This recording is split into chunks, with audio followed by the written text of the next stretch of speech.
નવસારીના ગણદેવીમાં ચીકુ અને કેસર કેરી પકાવતા ખેડૂતોની વધી ચિંતા। વહેલી સવારે ગાઢ ધુમ્મસ, બપોરે ગરમી અને રાત્રે ઝાકળ પડતા ચીકુ અને કેરીના પાકને નુકસાન થવાની ખેડૂતોને ચિંતા છે।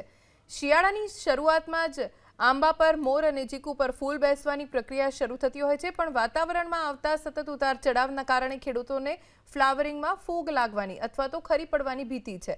ખેડૂતોને ચિંતા છે કે બદલાતા વાતાવરણના કારણે આગામી સિઝનમાં ચીકુ અને કેરીના ઉત્પાદનમાં ઘટાડો થઈ શકે છે। છેલ્લા 1 મહિનાથી જે વાતાવરણ છે અથવા તો છેલ્લા 6 મહિનાથી એમ કહીએ તો ચાલે કે જે વાતાવરણ છે તે આંબા અને ચીકુને ખૂબ નુકસાન કરતા છે।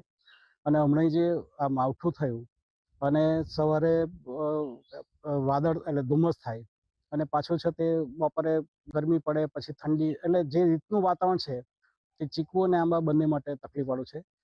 અને કણી બેસવાનું ચાલુ હશે ત્યારે જો ક્લાઇમેટ બગડશે તો થોડી એની વિપરીત અસર થવાની શક્યતા વધારે છે। હાલમાં એટલી શક્યતા નથી, જેનું વધારે ફ્લાવરિંગ થઈ ગયું હશે તો કદાચ કણી છે તે કાળી પડી શકે, પણ આપણને ખાસ તો 7-8 દિવસ પછી ખ્યાલ પડશે કે આજે 2-3 દિવસ હવામાનનો વિપરીત થયું છે